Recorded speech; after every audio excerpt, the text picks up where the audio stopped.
So, how are you all doing? Alex, hello. Good evening. We got Jonathan Parr, hello. How are you all doing on this beautiful, fine Saturday? Well, it is here anyway. Nice and sunny. Sun's out, makes a change. Okay then. What should we do? What's happening with my birds at the moment? My birds at the moment, it's lagging really bad. This is a feed from my bird room, but for some reason my wireless internet is terrible at the moment. I'm not too sure why. But the birds are doing good. All my birds are on eggs now. I put down 10 pairs. 8 of them laid eggs yesterday, all at the same time. The one started a little bit earlier, about a week ago. And the other pair was already breeding for a month or two. They're already on their second clutch. So yeah, all my birds, like clockwork, 24-hour period. Within 24 hours, I had eggs in 8 nests. So hopefully they'll all hatch at the same time. It's very handy then if you need to foster eggs, foster chicks. If they're all the same age, perfect. So that's what's happening with my birds. What you see here in the tall aviary, these are mostly 2018 birds. They were unexpected late birds from the season.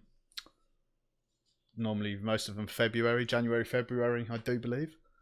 And that's it. And then further to the... Jesus Christ, it's all backwards. This direction, is it? Yeah. Is the flight cages with the resting birds in it. Let's talk about birds then. Let's get some questions. I've got tons of questions. I don't even know if I will have time to go through them all today. But we'll have a look. James O'Toole. Was it your birthday today or was that yesterday? I can't remember, but either way, congratulations and happy birthday. Hope you had a good one. Hope you didn't drink too much and you was a good boy.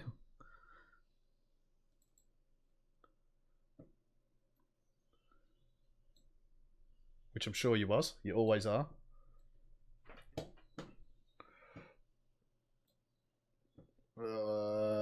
Streamlabs, where have you gone? Thank you.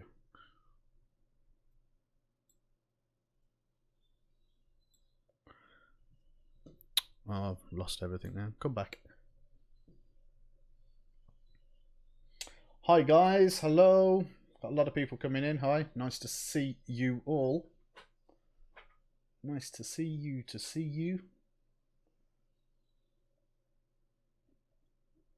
Right, I'm going to jump on to some questions. We had, once again, Danny from Puerto Rico. Got loads of questions from him.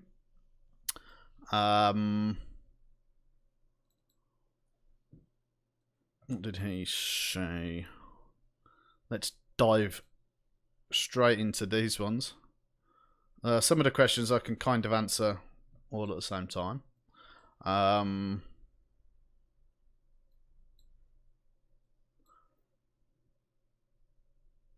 Hey, how's it going, man? Nice to see you. Oh, you're shopping, James. Unlucky. Well, if you miss it, James, I will be uploading this later on onto... I'll be uploading it onto YouTube, so I can upload it and you can watch it later. That's no problem. Hey, Jill, how's it going? How you doing? Right, I'm going to jump into some questions then. Let's go. Let's roll. What do I need to do? I need to turn this screen off, don't I?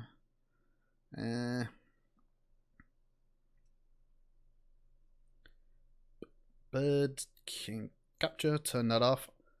Okay. Got some questions. These were questions from Danny in Puerto Rico. Shani, how's it going? How's it going, guys? How's it all going? Loads of people. If I say hello to everyone, I'm never going to be able to talk about anything. Right, first question I got from Danny. If I recall correctly, at some point you mentioned that you had focused too much on supplements and vitamins, and then you said you were going to focus more on food itself instead of supplements. How's it going? Were supplements not worth the investment? Yeah. 2016, I stopped using more or less all supplements for my birds. I used to give them quite a lot. I'm not saying supplements are bad, but I think if you feed them a good varied diet, it's not necessary to really use the supplements. So 2016, I had a bad year. I had a really bad year. I bred about 18 birds in total. I don't breed many, but 18 was really bad for a whole season. It was my first season breeding in a new house. Maybe that had something to do with it. I don't know. But it was a bad season. So 2017, I decided to start a complete fresh with my birds. Stopped with all the supplements. I was spending a fortune on it. I was spending more money on supplements for my birds than I was feeding me and my wife. It was ridiculous. So I stopped. And I started feeding a lot of fresh foods, a hell of a lot. I now feed fresh foods to the birds at least 3 or 4 times a week. And a lot of people ask me what fresh foods do I feed. Everything. Chili peppers, red peppers, or yellow or green peppers, bell peppers, kale, cabbages, lettuces, carrots, peas, corn, sometimes even pasta. I give the birds literally whatever I have left over in the house. I give to the birds. So I started giving them an awful lot of fresh food, obviously with a good seed mix, a good balanced soft food and egg food, a bit of millet sprays every now and then, maybe every week or two. They'd get half a millet spray, but lots of fresh food. And I stopped giving any supplements, and I didn't do frozen. Normally, Wendy, I did the frozen vegetables. That was on my website. I used to chop it all up. I didn't get round to that, but instead, probably because where we live now, I have access to the supermarket a little bit easier. I just give them fresh every day. And instead of cutting it up with the broccoli, I almost give them the whole big chunk of broccoli. I find they eat it a lot more then. And same with carrots. I hang a whole carrot from the cage and they just absolutely destroy it. They love chili peppers. But so do I, so they don't get many of them. But I would feed them a lot more if I didn't eat them all myself. But anyway, I will do the frozen, no doubt. I'll do the frozen. That worked very well. So I started giving them a lot of fresh food, and I stopped with all supplements. At the start of the breeding season, I did give them a little bit of calcium. A very small amount of calcium to the breeding birds. For about 2 or 3 weeks, I put Calciulux into their egg food just to boost the calcium up a little bit. And last year was a good year. I bred 80 young in total, from 15 pairs. I bred with 8 couples. I took them 8 couples away after 1 round. I put in 7 new couples, and I had 80 rings, and I rank 80 young birds. So I had a really good result. Is it because I stopped using supplements? Probably not, no. But did it help? Maybe. I don't know. Maybe it was the fresh foods. But I also give the birds pellets, a very small amount. Anyone who has seen my website or seen my birds, I always give them seed and then just a pinch of pellets on the top, just as something different. So yeah, it went really well. I'm still not using any supplements at all, and I don't plan on using any in the future. If you can keep up with the regime of a lot of variety in the diet, then you should cover everything. The birds shouldn't really lack anything. So that was that. On to the next question. He said, will you say is better to decrease fat content of the diet prior for breeding, like using a fairly plain seed mix at the beginning of the breeding season? No, I think that's the opposite. Normally, at the start of the breeding season, to get the birds in condition, I increase the raw protein and fat levels within the diet. I add fattier seeds. But also, I suppose it depends on the size of your cages and how much exercise you get. And maybe even the individual bird. I've got some birds who are really fat. I think, I can think of one female upstairs. She's a really fat bird. And to be honest, before breeding, probably wouldn't do her any harm if she shed a few grams. However, changing a diet for one bird, that's quite difficult. So what I actually normally do is the opposite. Normally my birds get a maintenance seed mix when they're resting and for the majority of the year. When I start breeding, I increase the protein levels in the food to make them horny, basically. Do I make my own egg feed? No, I don't. I use... At the moment, I just use a standard egg food from Wittermorland, and I use fruit pate from Orlux. Last season I used Bipal from Spain. And the stuff was awesome. The birds loved it. They devoured it. I had a problem where it had some issues with it where I was storing it, probably because it was so warm where I was storing it. But apparently that issue, the packaging and the moisture's been reduced a little bit. So maybe soon I'm going to go back to Bipal and try that again. But no, I don't make my own. There's Wendy, in Europe, there's so many different brands of soft and egg foods. It's not necessary to make your own. Maybe one day I'll make it and I'll make a video so that the people in other countries who don't have commercially packed egg food, maybe they can learn how to make their own. But no, I don't have the time or desire to make my own soft food at the moment. So yeah, with my females females and males, I increase protein at the start of the breeding season to try and bring them into condition. Do you use mineral supplements, grit, cuttlebone? Yeah, all the fish. Bloody hell. Sorry guys, wrong channel. I'll see you later. All the birds have cuttlebone. They all have it available 24/7. And they usually destroy it. And to be honest, are they eating it for the calcium content, or are they just destroying it because they're lovebirds and they like to destroy things? I'd probably say it's because they're lovebirds and they like to destroy stuff. I'm not entirely sure they actually eat any of it, but I give it them anyway.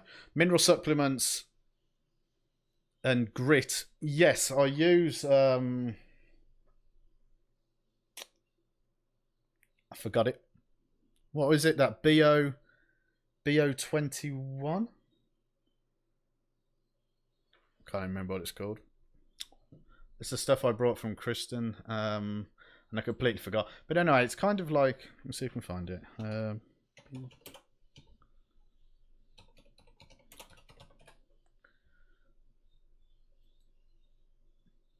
Booster. That was it. Booster. Terrible. Couldn't even remember what it's called.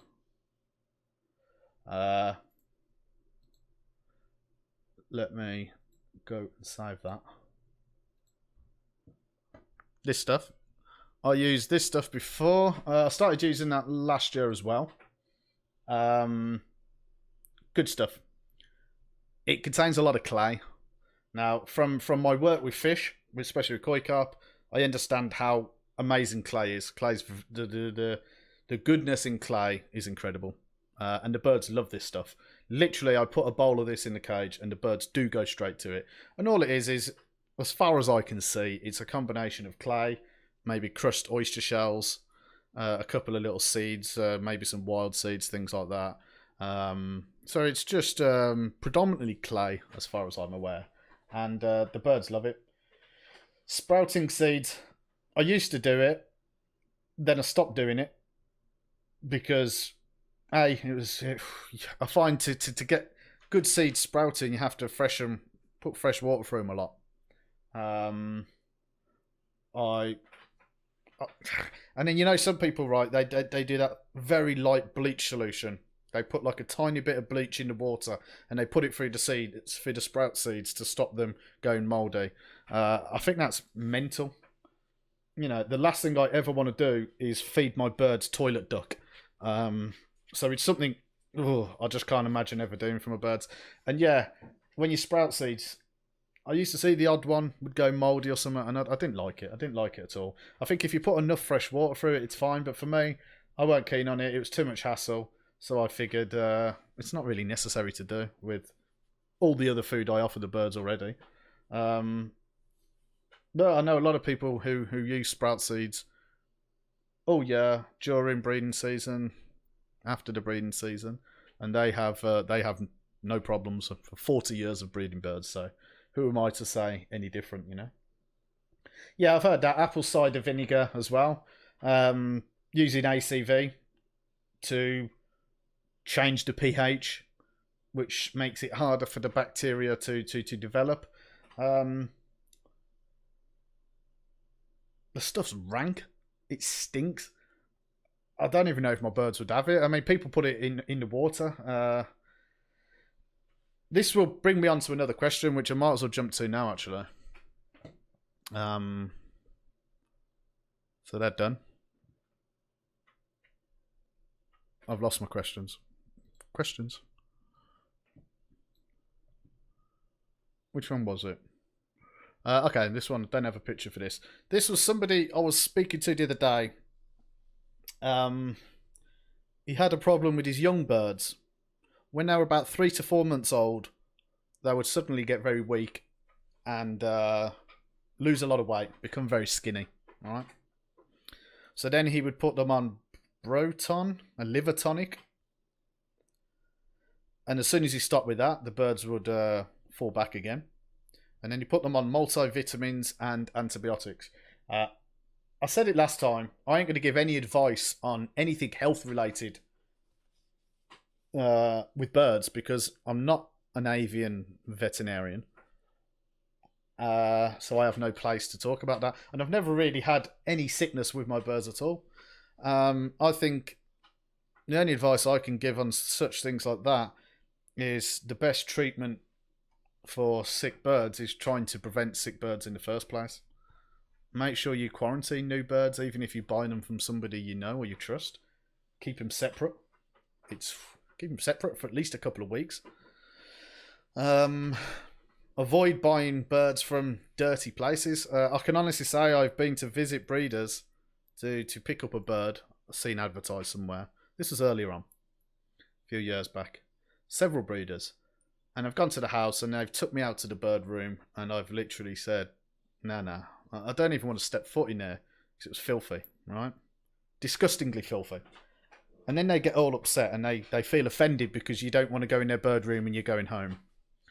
I don't care. I'm not going to lose any sleep over it, you know, if they get offended. Whew, what a shame. Keeping a clean bird room, generally you're going to have less problems with disease. If you have a filthy pigsty and there's shit splattered everywhere, there's mountains of shit in every single corner of the cage, the likelihood is your birds have got a bigger chance of getting sick. If you don't feed a good balanced diet, the likelihood is your birds are probably going to get sick. Young birds, 4 or 5 months, just before they come up to that first molt, they always lose a bit of weight. They've gone through the weaning process, yeah. They're struggling a little bit. That's a time where I'll really pile on fatty and protein foods to fatten up the young birds through the first molt. I find that quite important. And I find that quite important for developing a good body on the birds later on as well. That first 6 months is so important in the bird's life. So yeah, he wanted advice. One thing I advise, never give your birds antibiotics ever, unless you know what you're giving it for. Antibiotics are so powerful. I have seen how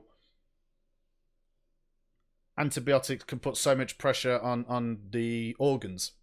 And I've seen it with fish, and it's the same with birds. The kidneys will work so hard to try and filter out antibiotics. And I see people use stuff like Nuflor and enrofloxacin. These are broad spectrum. Enrofloxacin is Baytril, which more people have probably heard of. It's a really powerful antibiotic. It's a very powerful antibiotic. And when you stick it in a little bird, in my opinion, and this is from my working with antibiotics with fish, antibiotics work the same. Whether it's a fish, a person, a dog, a donkey, who cares? It puts stress on the kidneys.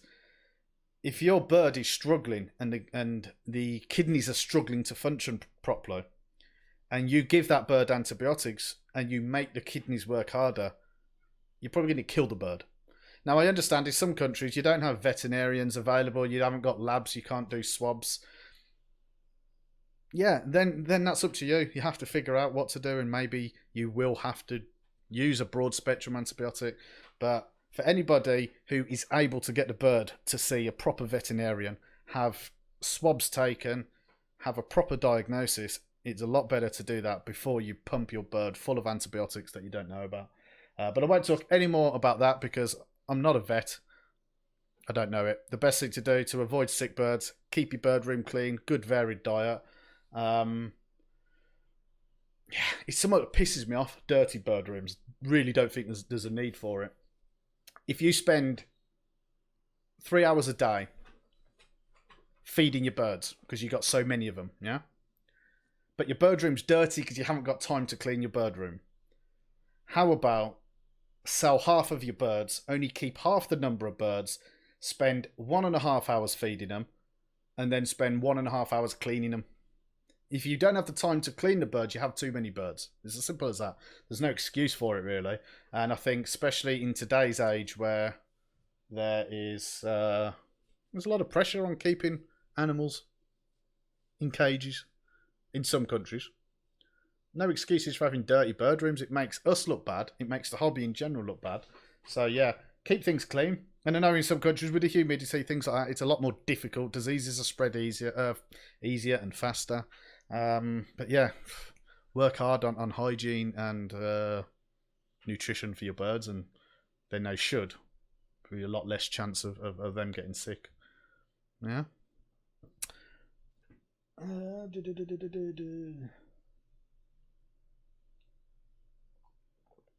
Hello Philippines.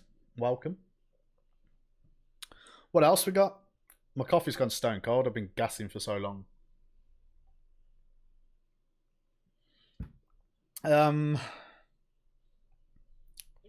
So that was a guy from India who asked about his birds getting weak and then skinny. I don't know. Maybe it was a disease. Maybe they have something. I really don't know. But all I can recommend is just yeah, work on hygiene, work on health of the birds, and then they should generally stay healthier.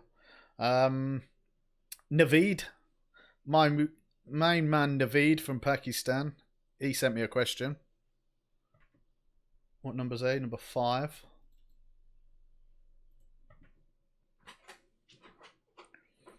Talk about the diet of lovebirds during the summers. It will help the audience in Pakistan. Also about the importance of avoiding too much breeding to maintain the lifespan of the birds.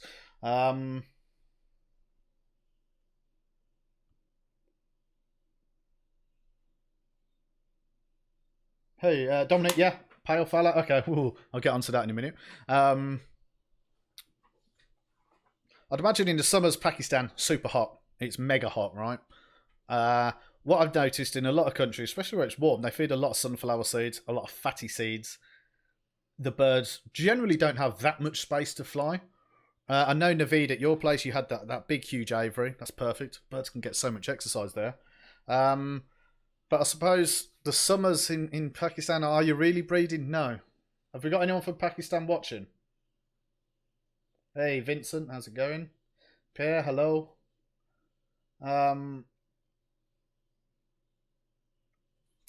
Yeah, so I think in the summer, I think you start breeding later in the year in Pakistan. In the summer, I'm guessing that's more of the resting period, in which case, just simply reduce fat and protein contents in the food and keep it there. I'm going to do a video soon more about what I feed my birds. But for hot places like Pakistan, I would certainly reduce sunflower seeds in the mix, and egg foods, things like that, reduce it to 1 or 2 times per week. You don't want your birds to, turn anorexic, but at the same time, you do want to drop protein levels and fat levels when they're resting. Let them molt out, keep them healthy. The importance of avoiding too much breeding to maintain the lifespan of the birds. Hey Nadeem, how's it going, mate? That's something, right, in other countries, very different to how it is, especially over here in the Netherlands and Belgium. In a lot of countries, they see a 6 or 7 month old bird as ready to breed. I see a 6 or 7 month old bird as a baby. I see a 12-month old bird as a young bird still, very young bird. I will breed my birds once they're past the first molt. I think with a lot of people, right, it is purely the desire to breed faster, get faster results, breed more young faster.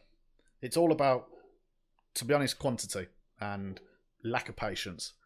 And that's how it is, but that's how it is in different cultures. That's why I like to visit different countries to see how things are. If you put a 7-month-old bird down to breed and you're smashing the crap out that bird 3 rounds every year, by the time that bird is 4 years old, 5 years old, it's finished. It's not going to go. I've had females 11 years old, and she's still raising nests of 5 young. But then I only bred her 1 round a year. Some years I didn't breed her at all. So a bird will continue breeding for a long time if you don't thrash the living hell out of it and burn it out early on. I think breeding birds before the 12 months, I think, is crazy. You can still get young. You're still going to get young, but are them young gonna grow up to be big, strong, healthy young birds when the mother is still a chick itself? You see what I mean? Okay, let's say a bird at 7 months old, right? It's probably had its first partial molt where it changes a partial amount of the feathers. The full molt is usually around a year old. That's when they change all the feathers completely. Sorry, I got hay fever. So they're having the full molt around 12 months old. Both molts will require a lot from the bird. The bird needs to have good reserves to produce new feathers, healthy feathers to stay healthy. And at the same time, remember with Agapornis, they're constantly growing. They will continue. The average bird will probably continue to grow until 18 months, fully grow. So a 7-month-old hen who you want to start breeding, right? She needs to have enough goodness inside her to produce healthy feathers and have a good molt. She needs to have enough goodness inside her to grow herself, bone development, muscle tissue development. And then at the same time, you want to start breeding that bird and you're going to demand that she has enough goodness inside her to produce a healthy embryo and a healthy egg. Chances are it won't happen, right? So, and if she does, she lays eggs, she has young. The chances of them young growing to be big, healthy birds, it's very slim. So waiting for her to pass her first molt and then breeding, you're going to have a much healthier bird. Her reserves are up. She can produce a healthy embryo, a healthy egg, which will give you a healthy chick, which will grow up to be probably a nicer bird rather than a little skinny runt, yeah? But that's it. I think it's more about, in some countries, it's about the desire to breed, fast, no patience. Start breeding them really early. You may get 1 or 2 young in a nest. Maybe you're lucky you get 3 young in a nest. Or how about wait an extra 6 months, get her into perfect condition, and then have a nest of 6. You're probably going to end up breeding more young if you're patient. After a 2-year period, you'll probably have more young on the stick. Much better you're looking young than you would if you tried to breed the hell out of it. So, yeah, the importance of avoiding too much breeding to help maintain the lifespan.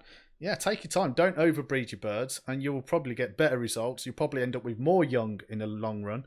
And your birds will continue breeding for much longer. There's no reason why birds should be burnt out after 4 or 5 years. There's no reason for that. If that's happening, you're breeding your birds way too much. It's as simple as that.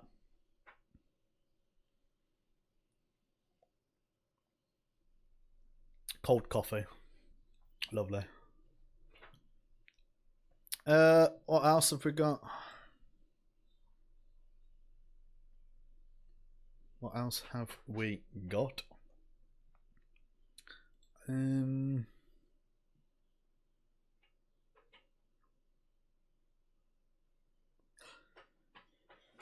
Dominique asked, pale fallow fishery, why are they so weak? Ooh. Ooh. I don't know. Next. No, I'm only joking. Yeah, pale fallow. Most fallow mutations are weak. To be honest, most red eye mutations are weak. Why? Don't know. The lack of melanin in the bird, with the melanin removed. To be honest, nature probably sees that as a mistake. It's a genetic error.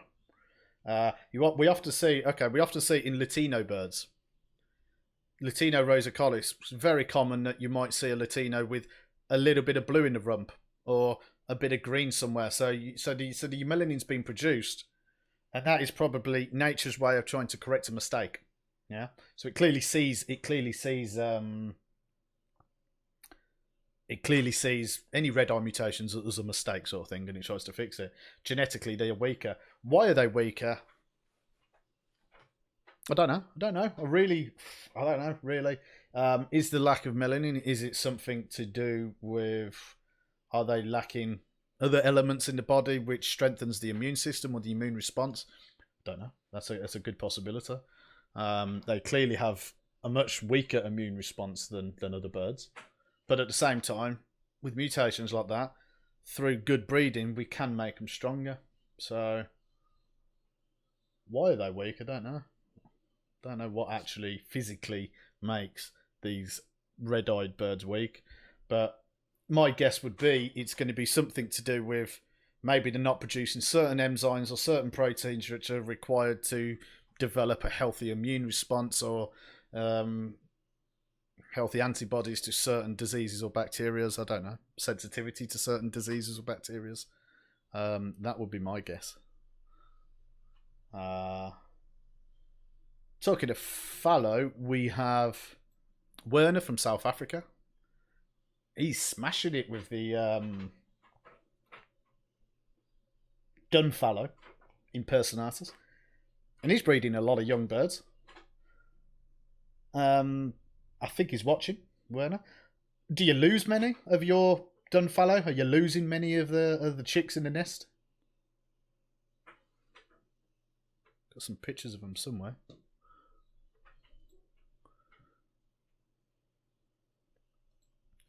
I'm sure you've all seen these birds floating around. But these are the dun fallow personatus. Ultra rare, probably because they're so weak as well, difficult to breed. But I'll say Werner is doing very well in South Africa. He's breeding a lot of them. I don't know. Does he lose a lot of young birds? I don't know actually. I have no idea. Are they dying when they're only a couple of days old? I don't know, but they're a really beautiful, special looking bird, aren't they? It's a young one, I think.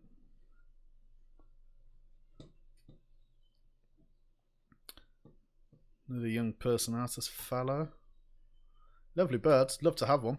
It was my birthday last month, so if anybody wants to buy me a late birthday present, you're welcome to buy me one. In the beginning, we lost quite a few, changed some pairs, and it's looking better this year.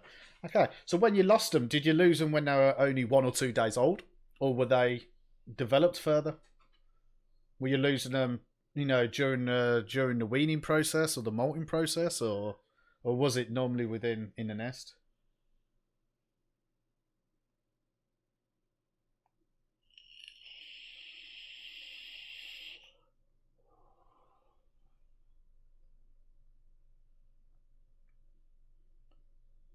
So I would imagine with most of the fallow birds and most of the red-eyed birds, I think it's normally the first 3 days.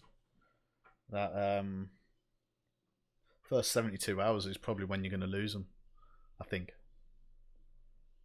Although they're going to be sensitive all the way through.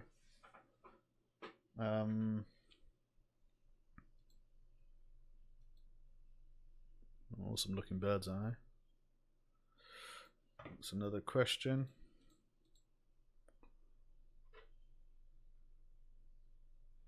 Nice birds, though. None of you have seen Werner's birds. You can check out his Facebook page.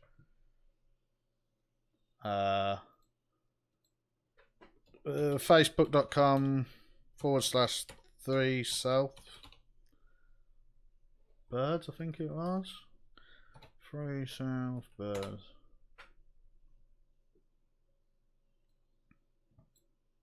Yeah. This is his website page. Absolutely beautiful fallow personatus. I'm sure many people dream about working with this mutation. They're gorgeous. Yeah, it's got a lot of different mutations, in fact. It's really nice.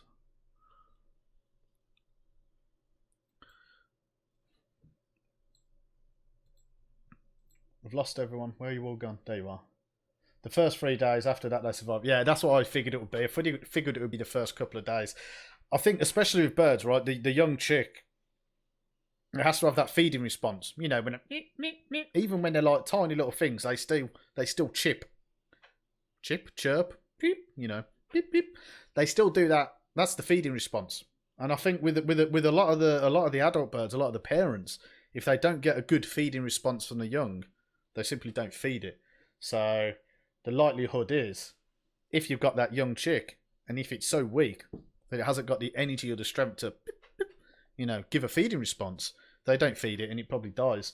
Or at the same time, there's probably such a high sensitivity to bacterias and certain things like that, which are present everywhere, that's why they die. But the key to breeding these red-eyed birds is simply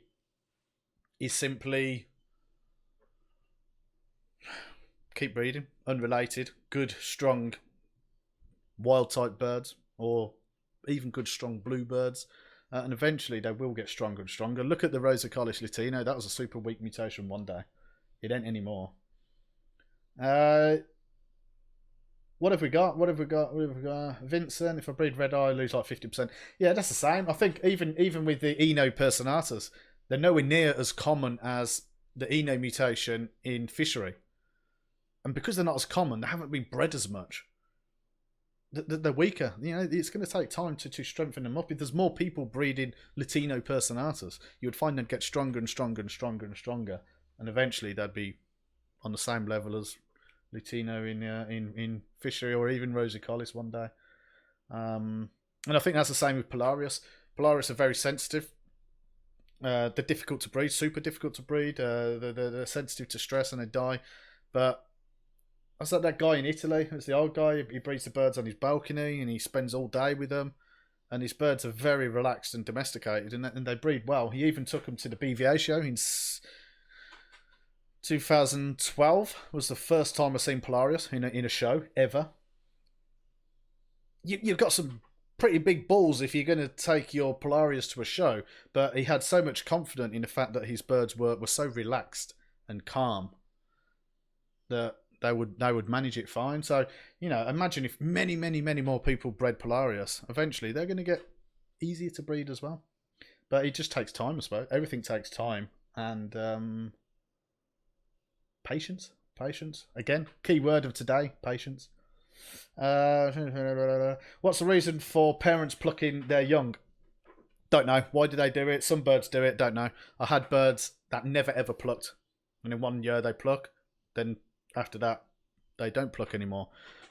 Some people say it's because they're lacking this vitamin or that vitamin.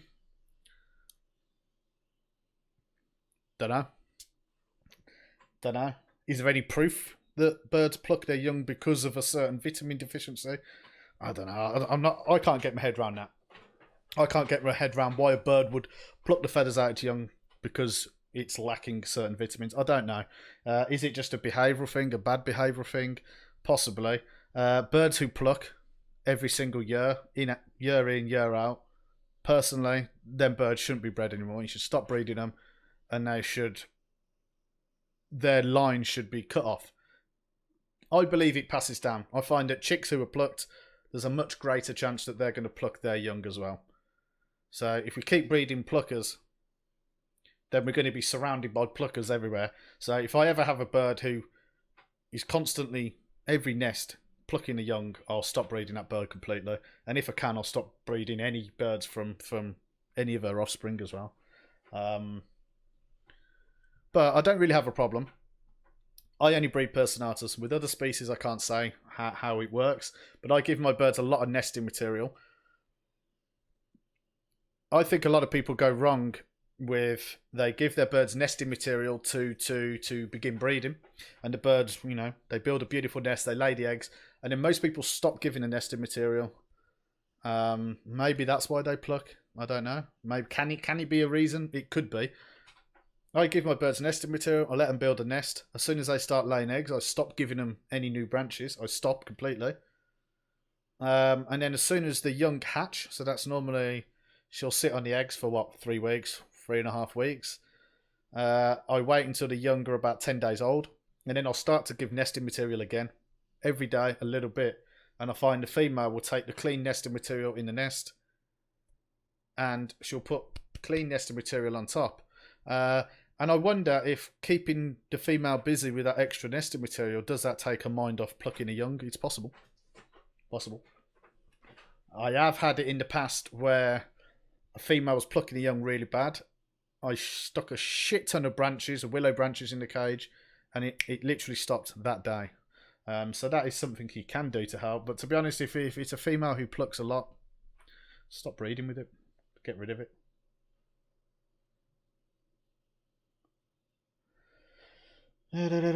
Please go. Red factor, meaning red feathers here and there in lovebirds or personatus disease. Is it normal?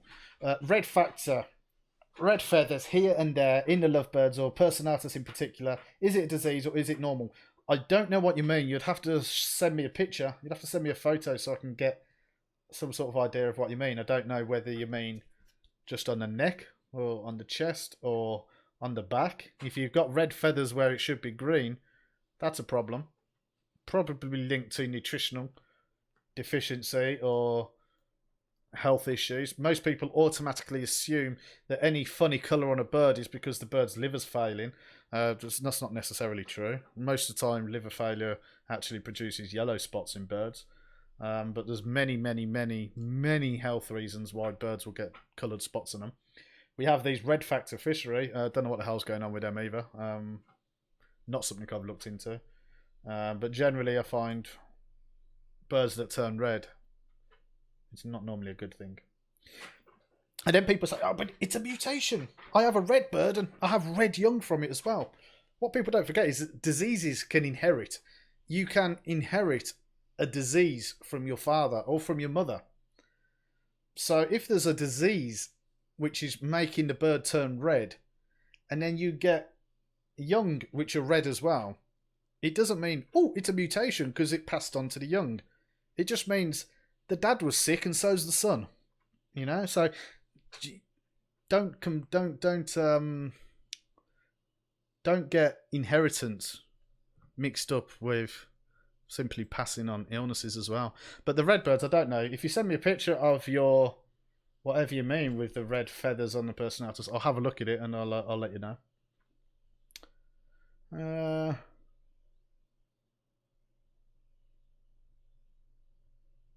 Hey Andrew, how is it going? How you doing, mate? Good to see you. I had some more. How are we doing for time? I got some more questions. Question 6 was how do you pair your birds, or do you only use natural pairings? Thanks. No, I don't. I don't use natural pairings. Lost you. Come back. Don't use natural pairings. Very rarely do I ever put a pair together who naturally formed. I select the pairs myself. I won't. I mentioned this last week as well in the last stream. I won't breed a pair of birds unless they're going to produce equal or better quality than what the parents already are. I won't breed just for the sake of it, just to breed numbers to sell. I won't do that. That's why sometimes I have a 3 or 4 year old bird that's never bred before because I haven't really found a suitable partner to put with it to improve on what I already have. So yeah, I always select very carefully the pairs I put together, and it's quite simple. I get the cages prepared, the breeding cages. I put the male in there. I leave the male in normally for just a couple of days just to get settled a little bit, and then I put the female in with the male and I watch them carefully. If she tries to kill him instantly, I'll separate them and put them in separate cages or show cages, put them in exhibition cages close to each other.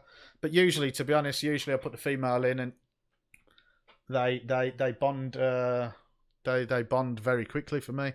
But if you watch my last stream, it's on my YouTube channel. Link down below there somewhere. My last stream on YouTube, I talked about how I control the light and how I control the diet of my birds to keep them calmer. I find with balanced lighting and in the resting period, I only give them 10 hours of daylight. I find it makes my birds a lot calmer and a lot less aggressive. And then when I want to breed them, I increase the light, I increase the fat content, I increase the protein, and they are so horny they will basically bond with anything. So I don't really have a problem with my pairings like that. What you have to do is mimic the different seasons in nature.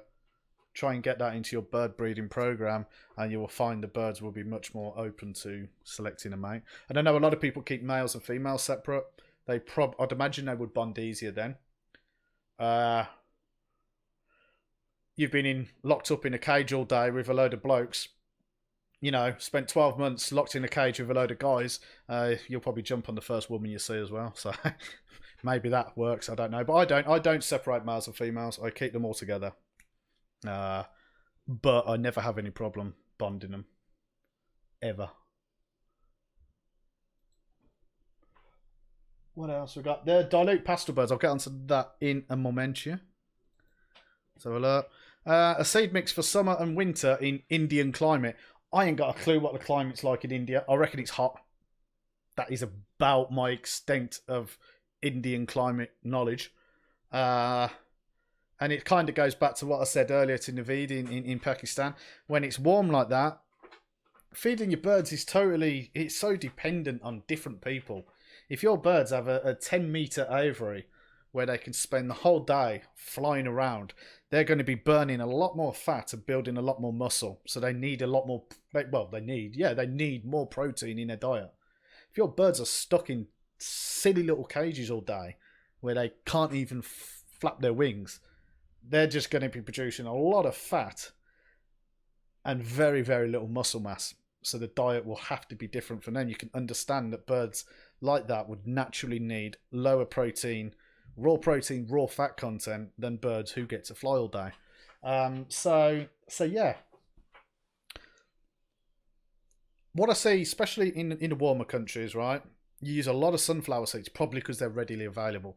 Sunflower seeds, striped sunflower seeds, I can't remember exactly, 42% raw fat, if I remember correctly. I'm going to check that now. I'm pretty sure I was right. Raw fat content, striped sunflower seeds.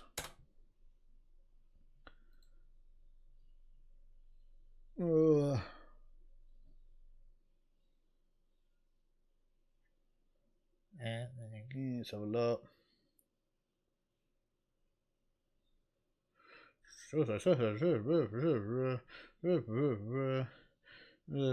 I'm not reading all that. Oh, yeah, there we go. Sunflower seeds, total fat content. Yeah, sunflower seeds, nutritional value per 100 grams. They contain total fat content of 51.46 grams. That's over 50% raw fats coming through sunflower seeds, right? So imagine if your birds are stuck in a little cage all day and they don't get to exercise much through the season, and you're feeding them a ton of sunflower seeds, that's kind of like living on a bus and only eating McDonald's. You're probably not going to stay very slim. You're probably going to get pretty big. So yeah, balance it. Try and reduce the fat and protein content in birds who don't get a lot of exercise, in birds who are resting. And maybe in the winter, I don't know how cold it gets in India. I don't know, but you can imagine a bird who's living in minus conditions and it's freezing. That bird will need to produce extra fat to keep the organs warm, to keep himself warm. So birds who are outside in colder weather, yeah, they can have a higher fat content in their diet in order to produce more body fat to keep them warm through the winter. So yeah, your food totally depends on how much exercise the birds get, how much space they get. Is it minus 20 degrees Celsius, or is in your winter maybe it's 15 degrees Celsius? I really don't know. But you need to base your diet on temperature, exercise, and also, like I said earlier, the individual birds. Some birds are just naturally big fatties and they get fat really easy. It's the same with my dogs. Our dogs all eat fine, but our brown dog, Diva, yeah. If you literally give her an extra spoonful of meat per day, within 2 days, she's up, man. So she's a dog who's real sensitive to getting fat, and you get birds like that as well, where they can get fat pretty easy, and some of them are pretty skinny. Our other dog, skinny little runt, mate. You could pump the feed into it. That dog ain't going to get any bigger. She's just naturally a skinny dog. So it's the same with birds. I think you just have to look at your birds and Yeah, feed them based on the season, based on the temperature, and based on how you keep them, how much exercise they get. Huh? What else have we got? Okay, a lot of people ask this: dilute and pastel. This is a really confusing subject for a lot of people, right?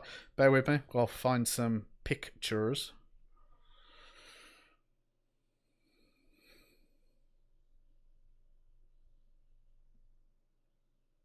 I've gone brain dead.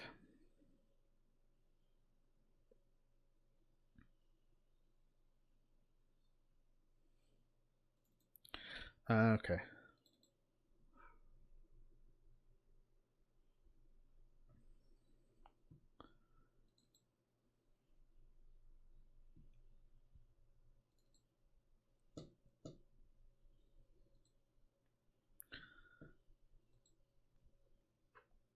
Does anybody... Hey, Federico, good to see you in here as well. Does anyone... I need some pictures of dilute. I don't have any dilute birds. Dilute.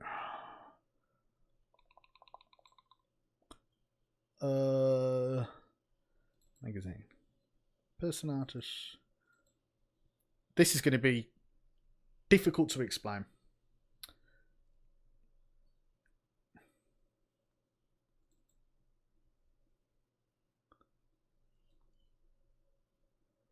Dilute.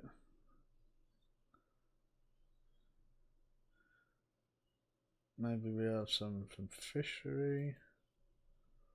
Dilute blue.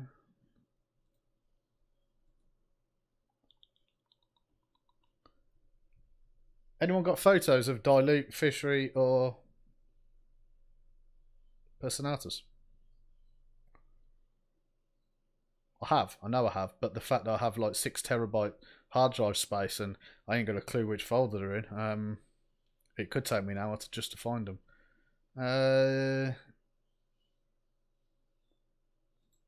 Design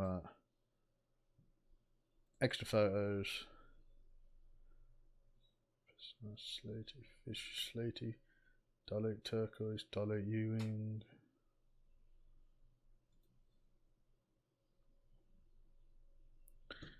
Oh no, I could do. I'll probably high protein examples. Someone's beeping like mad. Which one is it? There we go. Okay, perfect. Cheers for that, mate. I got your pictures. Quickly back onto that. Examples of high protein foods. High protein foods: egg food, soft foods. Egg, boom, massive source of protein. And I think, to be honest, for most people, the majority of protein they will get will come from egg based foods. So soft foods. Your birds have to learn to eat soft food. They have to learn to eat egg food, right? See, a lot of people, my bird don't eat egg food. Yeah, got to teach your bird to eat egg food, mix it in with the seeds, put a bit of effort into it, and the birds will eat everything. Okay, this is a big one, right? Pastel and dilute. Alright, the first mutation that occurred was what we call the pastel mutation. The bird...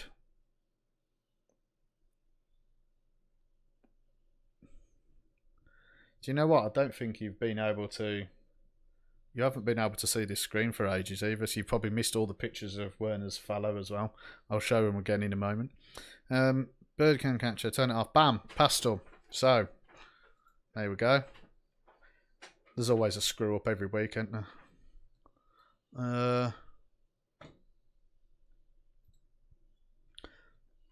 This is pastel, right? This mutation come around before dilute, right? Pastel is allelic to non-sex linked Eno. So that means pastel is basically a modified form of the non-sex linked Eno gene. If you put Eno with pastel, you're not going to get a green bird, split Eno, split pastel, you're going to get a pastel Eno bird, which is a colour somewhere between pastel and Eno. So that's what alleles are. They're allelic to each other. Dilute is not allelic to non-sex linked Eno. It has nothing to do with non-sex linked Eno. So dilute and pastel are two very different things. Now, the problem with the whole confusion with this in the United States and in other countries, when the pastel mutation was available, dilute didn't exist. So they looked at the bird, and there is a lot of similarities, and I went, oh, dilute. So the name dilute stuck for the mutation. Okay. Many years down the road, dilute is now available in fishery, in personatus, Liliane, Nigrigenis, all species actually. So that's where the confusion comes from. In America, they call it dilute. In Europe, we call it pastel. I don't know what's going to happen when dilute goes to America, because you can't really call it dilute because you already have a dilute, so you're going to have a bit of an issue with that. Keeping the names, right, the whole idea of like an international terminology, an international scheme, was to use the same name for the mutation regardless of what cytosine species it was found in. So dilute will be called dilute, whether it's in personatus, fishery, Agapornis, or even in completely different species of birds. And dilute is already found in a lot of different parrot and parakeet species. But there is a big difference between them, even though you don't see it. Let me have a look. Shani's just sent me these pictures. This particular pastel bird here has very dark flight feathers for a pastel. Usually a pastel will have much lighter flight feathers and be much spottier, but that's because there's a lot of bad pastel birds around. Let me just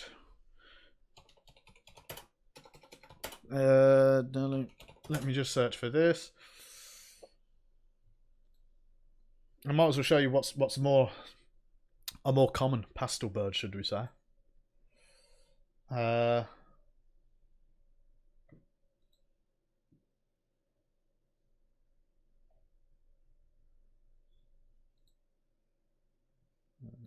Man, they're all young birds. Hard to find a picture of a slightly. Oh, Machinery. Yeah. Open image in a new tab. Right. This is a tiny little picture. Really tiny little picture. That's more of your typical pastel bird, lighter flight feathers, right? It's an awful image. I need to try and find a better one.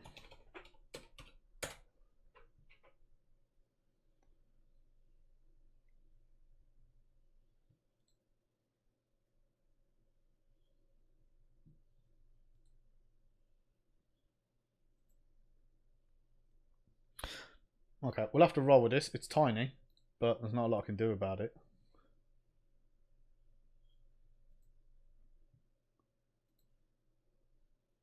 I'm trying to find a good picture of a pastel from behind. A good picture of a bad pastel from behind. Let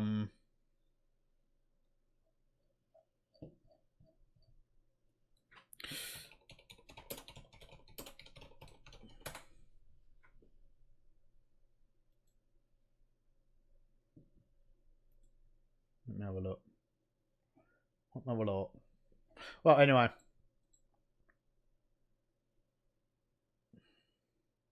That don't matter anyway. Hey Tom, how's it going, mate? Right, so this is a pastel bird. Typically, right, we see pastel have lighter flight feathers. To breed a good pastel, it's very difficult to get the flight feathers grey, light grey. You want them that light grey colour.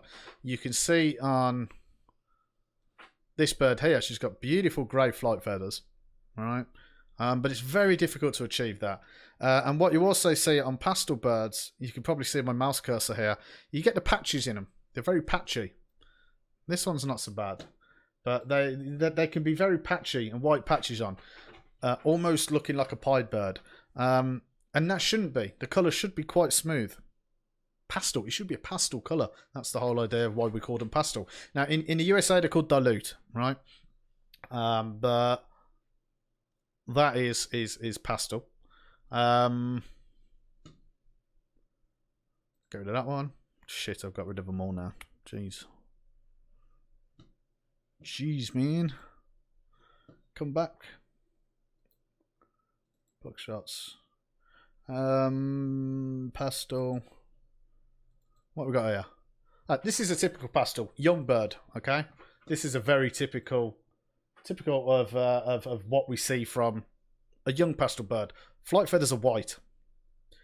They're too light. They're too light in colour. Very patchy. You can see the yellow and the green. To be fair, once this bird matured, it did smooth out and become nice, smooth pastel green colour. But here it was probably 4 months old, maybe. But this is very typical of the average pastel bird you see out there. Now, when we look at dilute, I'm going to save these images one moment.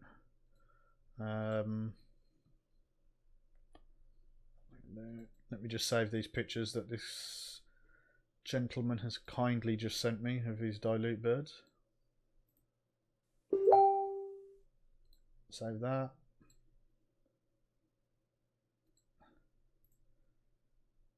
Thanks, Shaney, for sending those.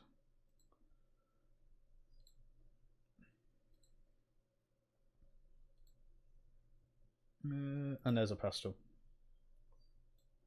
Perfect. Right. So this is your typical pastel green personatus. In the USA, you will call that dilute, possible split Eno.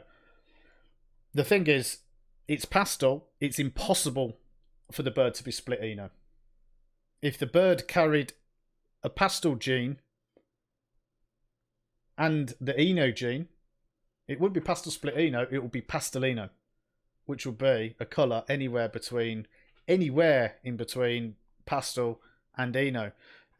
When you combine the layers, so if you have a pastelino bird, obviously Eno, a Latino, 100% eumelanin reduction. A pastel is varied. Some pastel birds may be 50 or 60% eumelanin reduction. Some are higher, 70, 80%.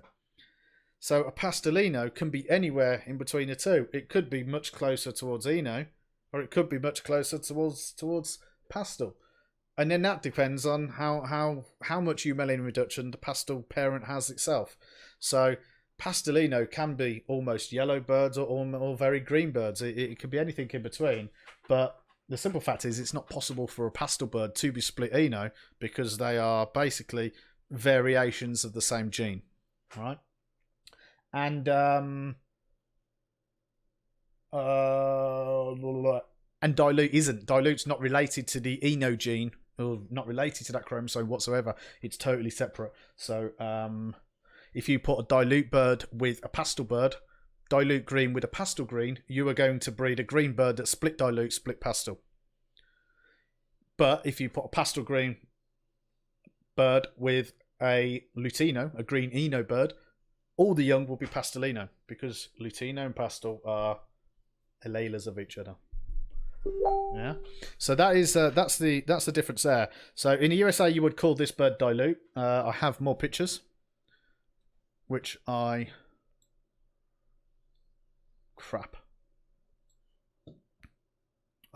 got so many windows open here. I can't find where I've put all my photos now. Bear with me a moment, guys.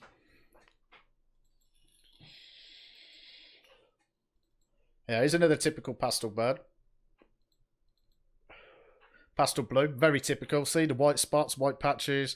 The flights are a bit grey, they're a bit dirty. They could be a little bit better, but they're still a little bit... it's not the perfect example of pastel. But that is a typical pastel, or in the USA you would call it a dilute bird. I hope you'd start calling it pastel.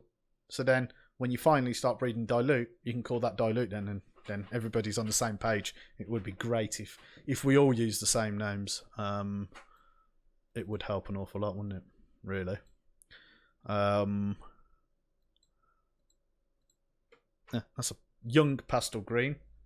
I have a mature pastel green here. Who I can't find. Where is it? Yeah, this one. This is a nice pastel green. You see, 3 weeks old, very yellow. Very yellow, quite light flight feathers by 3 weeks old. By 3 months old, nice grey flight feathers. Her primaries are nice and grey. Her body colour is balancing out. And here she was 6 months old, and you can see here, yeah, a couple of yellow feathers still, but you can see she's also molting there. I should actually take a picture of her now. Now she's like 2 years old. I've got first young from her, and now she's such a beautiful, smooth pastel green colour with no yellow spots anywhere. She's really nice. And I think pastel's a beautiful mutation. I think a lot of people don't like it because a lot of pastels are ugly birds, but that's because nobody's bred good pastels. So yeah, breed good pastel birds. They're really nice, and if you can keep them flight feathers grey and keep the actual main wing colour nice smooth pastel colour, they're a very attractive bird. But let's compare it to dilute because that's what it's all about. We understand now that the names are there. That's confusing as hell. So this bird here, in Europe we call that pastel, in America you would call that dilute, but we have a different dilute mutation over here, which is a bird like this. Slightly over, come on, snap. Thank you. Now, zoom in. So, let me get rid of that one and find a better picture of the pastel green. Okay, this is, maybe we're looking at different species here, but whatever. Whatever, Trevor. It don't matter.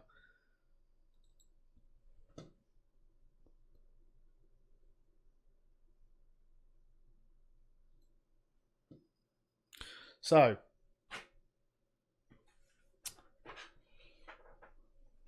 I don't care about the villa, mate. On the right, we have dilute, the dilute mutation. On the left, we have the pastel mutation. Dilute is a much higher eumelanin reduction, and there isn't a variation in it. I said in pastel, you get some birds with a much higher dilution, some birds with much less dilution. Dilute is fixed. It's a very high reduction. Looking at 90 to 95% eumelanin reduction throughout basically the entire body of the bird. So you don't get the patches, you don't get like the cloudy pastel kind of colour to it. It is a solid, complete colour, and the flight feathers will always be that grey colour. Now, when you look at it against a pastel like this, her flight feathers are really good, and it looks very similar. They almost look exactly the same, but they're not. Surely somebody has a picture of personatus pastel. Pastel green.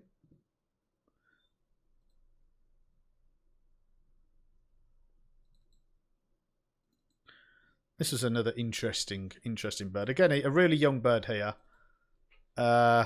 This is slaty pastel green, which I think Vincent has recently bred. I expected, by combining the slaty into the pastel green, I expected for a slightly darker bird, but it actually produced almost a mustard green colour bird. And she's a really, no, Vincent doesn't have her. Vincent has the mother from her. But this is more typical of the flight feathers of a pastel bird, even though we prefer to make them a bit more grayer. That is a typical of it. So you can see from it's such a similar bird to a dilute, but the main difference is the inheritance would be the ultimate difference. You've sent me also personatus. Yeah. Thank you very much.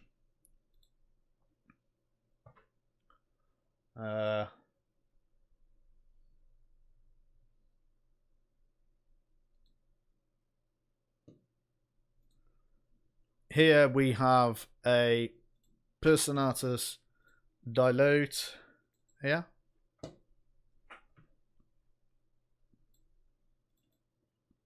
You can see a much darker grey primary flight feather, a much smoother overall even dilution to the body. Have I got a pastel blue? I don't even think I have any. That was here, the pastel blue. Where was it? No, there. Yeah. Pastel blue. Perfect. So, we look at them. Dilute blue, pastel blue. Big difference. Bit more patchy, bit more of a cloudy kind of colour to the wings. A lighter grey, almost a dirty brown sometimes, flight feather. Compared to a completely smooth colour with darker grey flight feathers. The main difference is the name. It's very confusing. I hope that can change and we can all call it the same name. But we will see about that. Beautiful birds though. I like dilute. I like dilute a lot. I don't have any dilute. One day I'd like to have some, but I like them a lot. And if you're working towards it, Wendy, that's good. That's good. If everybody stayed on the same page and everybody used the same names, it would be fine. And when you name a mutation, you also you have to look at mutations in other species of birds and compare them and try and use that. There's not that many different mutations out there in the world, but there are hundreds of thousands of different names. Difference in the rump colour, there is none. The rump should remain the same between dilute and pastel. I suppose the main difference is pastel is always going to have that dilute, sorry, will always have that fixed eumelanin reduction. It's not going to change. There won't be any spots in it. It will have the same coloured flights, the same dilution, so the same body colour all along. And pastel's a variable one. And ultimately, it is inheritance. Pastel is an allele of Eno. Dilute's not. Dilute is standalone at the moment. There's nothing linked to dilute. Villa equalizer. Don't care about that.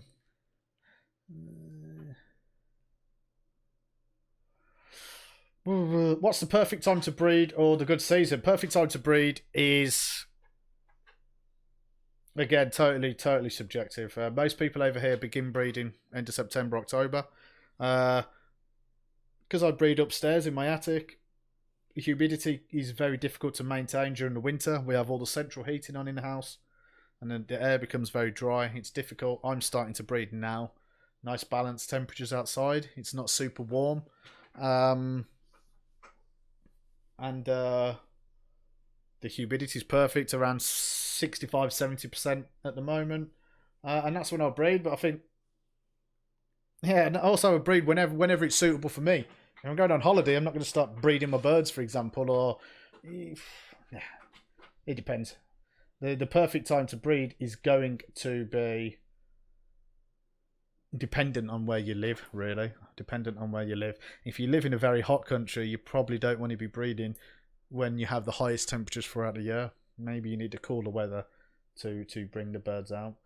When you breed split pastel green with a dilute, what will you get? Well, because there's absolutely no relation between pastel and dilute, with the split pastel bird, it carries one pastel gene. So with that one pastel gene, there is a 50% possibility that it will pass that gene on to the young. So from the young, you can have 50% chance split pastel. Now, if you're going to breed that with the dilute bird will have two dilute genes. They're both autosomal recessive mutations. So the dilute bird, it's visually dilute. It has two dilute genes. Then it will give one of those genes to each young guaranteed. So what you are going to get is green split dilute. All the young will be green split dilute because all the young will receive one dilute gene from the dilute parent. And then because the split pastel parent only has one gene, there's a 50% chance it will pass it. You will have a 50% chance of green split dilute split pastel. So 50% chance possibility green split dilute split pastel, and a 50% possibility of green split dilute. No relation between the two. They will inherit independent of one another. And and that's how it'll go. What is a good age to start breeding them? I went over that earlier. When the video is finished, if you go back, I talk about the good age to breed the birds. But for me personally, I think a good age to breed any lovebird is after it has finished its first complete molt. So once it's changed all the body feathers, you can start breeding with them once the bird's back into good condition and good feather. So if they do their first molt at 12 months, give them a few, let them get back in condition, start breeding them. If they don't molt until they're 16 months old, wait until then. Patience will always bring you much higher results.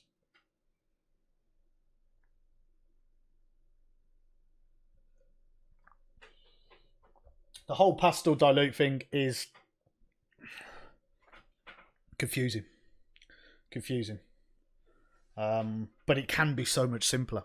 Things can be so much simpler. And the whole idea of a good naming system is to make it simpler. And I do believe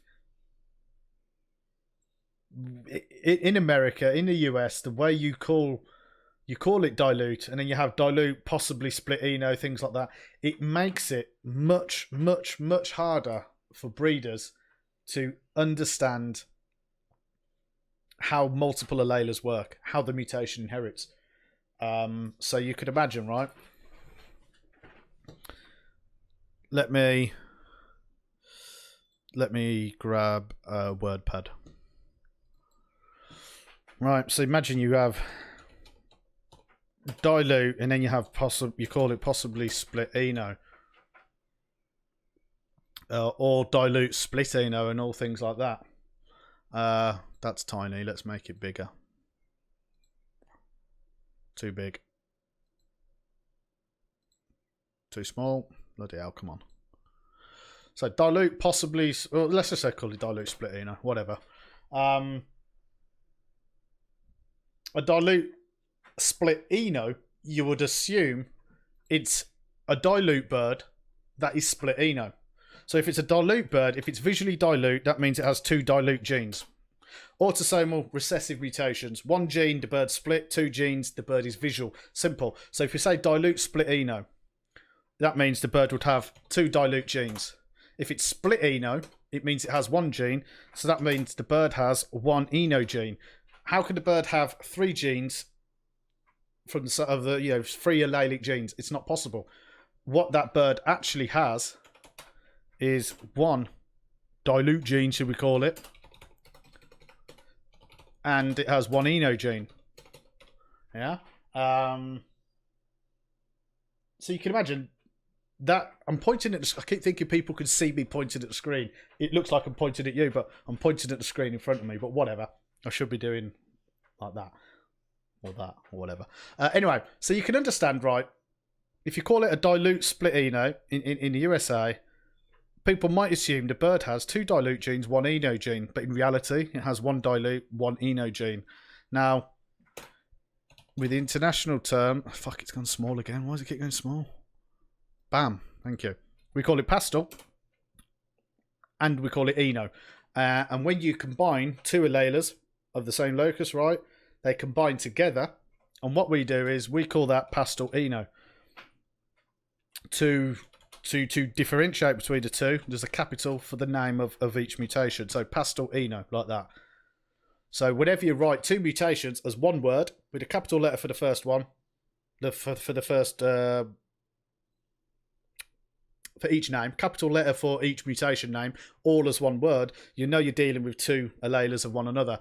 So pastelino, yeah, it's a bird with one pastel gene, one eno gene. So it's exactly the same as your dilute split eno. However, you can see how it can get very confusing for breeders, and having names like this would make it much easier for people to understand the inheritance of the mutations as well. It's something that's very difficult to understand, but yeah, it's as simple as that. So that's what we would do with that. All right, pastelino, one pastel gene, one eno gene. Now imagine if we said it was pastel split eno, pastel bird, so it has two pastel genes, split eno, one eno gene.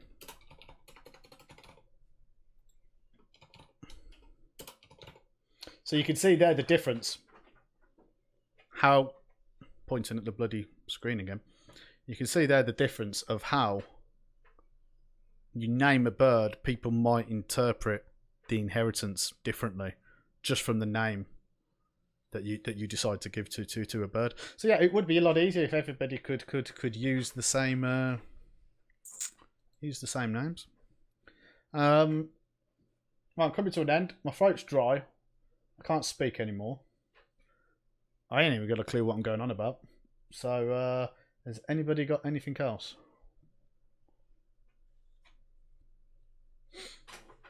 Should we bring the birds back up? Let's have a look. They're still there. Did that make any sense to you? It's the whole pastel and dilute, but then in America it's just dilute. Pastel is dilute. It's such a confusing thing. It's massively difficult to explain to people. But I hope it made some kind of sense. But there really is. It really, by simplifying the names and sticking to a bit of a thought out procedure, it would, and if people learnt those, it makes learning inheritance and genetics and mutations, it makes it so much easier. Hey David, how's it going, man? How you doing, bro?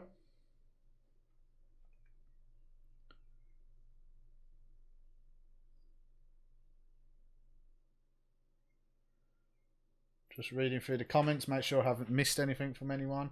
What is the good age to start breeding them? I've covered that. Pastel, dilute, I've totally train wrecked that. Tried to explain it. Maybe it made a little bit of sense. Andrew's going on about bloody Aston Villa. What's the perfect age to breed? I've gone over that. To go. Yes, Alex Sanchez, hello. How you doing?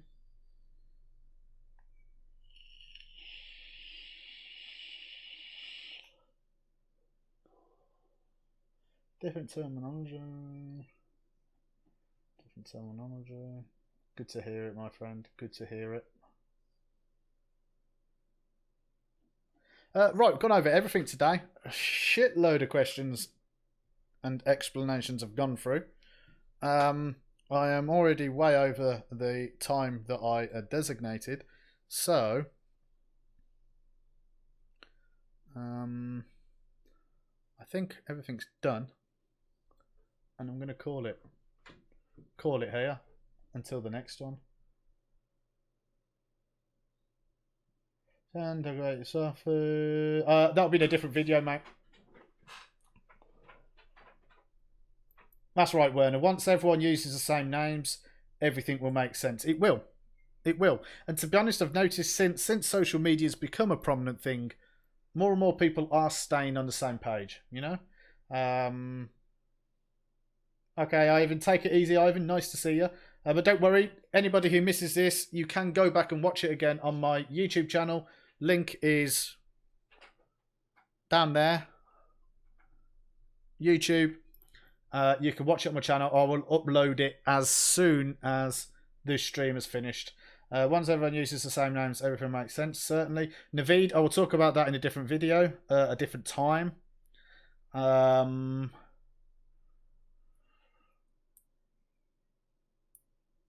I think that's going good. Wendy, did it make any sense? I'm not too sure. It's such a difficult thing to explain. I need a drawing pad. I should have drawn pictures. I can explain things a lot easier when I draw pictures. Vera, nice to see you.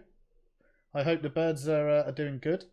I hope that big tank of a female is settling in nicely. Lillian, hi. Nice to see you too.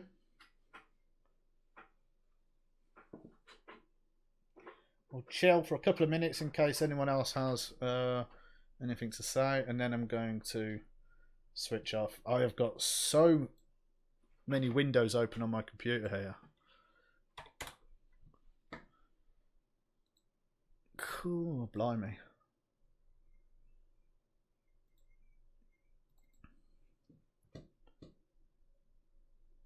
Yeah, it'll be good. If you have any questions that you think of, I'll probably do another one, maybe in 2 or 3 weeks. If I do them too frequently, I'm going to run out of things to talk about.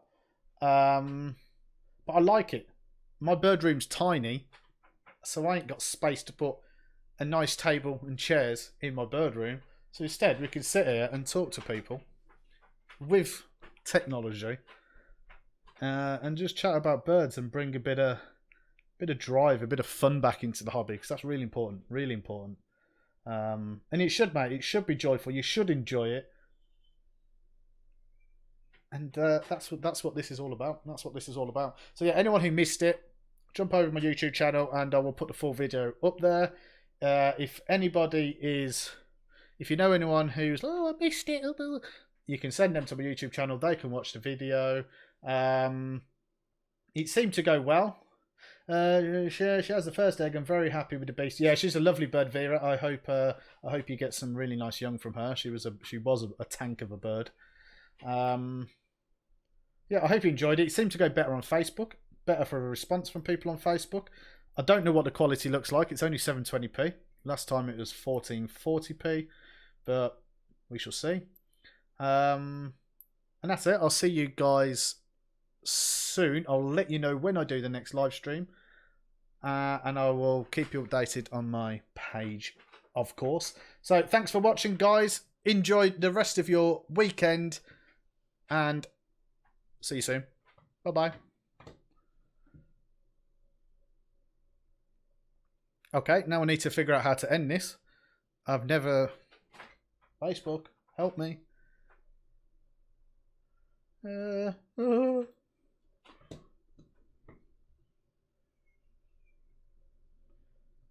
Okay, that's awkward. I didn't even know how to bloody end it. Okay, end live video. Goodbye, everyone. Thank you.